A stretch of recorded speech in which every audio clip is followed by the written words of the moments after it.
কথা বলে ভালো মন্দ জিজ্ঞেস করে তারপরে সহযোগিতা করাই উচিত। আমরা অনেক সময় আবেগের ছলে তাকে সাহায্য করি ঠিকই, কিন্তু তাকে অবহেলা করেই সাহায্যটা করা হয় বেশি।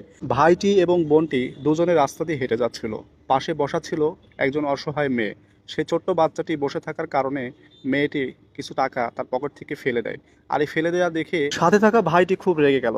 রেগে যেয়ে তার হাত থেকে টাকাটা নিয়ে নিল। নিয়ে নেওয়ার পরে সে তাকে খুবই রাগান্বিতভাবে ইশারায় দেখালো নেক্সট টাইম এরকম ভুল আর করবে না।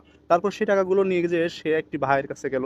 ভাইয়ের কাছে দেখলো সে জুতা কাপড় এগুলো বিক্রি করছে। সেখান থেকে সে একটি জুতা এবং একটি কাপড় সে কিনলো। কেনার পরে তারপরে সেই মেয়েটার কাছে আবার চলে গেল। যাওয়ার পরে সে ছোট্ট মেয়েটাকে কোলে নিয়ে সে একটু পাশে চলে গেল। আর যাওয়ার পরে তার শার্ট খুললো।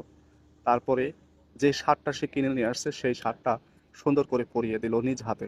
আসলে হতদরিদ্র মানুষগুলো দেখলে আমরা উপকার করি ঠিকই, কিন্তু আমরা অবহেলার ছরিতেই উপকারটা করি বেশি।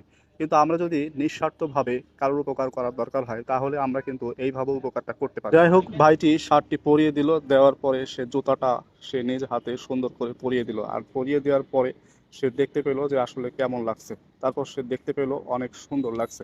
তারপরে তার পকেট থেকে কিছু টাকা বের করে মেয়েটাকে সে হাতে ধরিয়ে দিল। আর দেওয়ার পরে মেয়েটা কিন্তু খুবই খুশি হয়ে গেল। আর খুশি হয়ে দেখেন ভাইটির মুখে কিভাবে আদর করে দিল। আর এটা দেখে ভাইটিও কিন্তু খুব খুশি হয়ে গেল। পাশে থাকা যে মেয়েটি ছিল সেই মেয়েটাও তার কাছে এসে সে খুবই খুশি হয়ে গেল।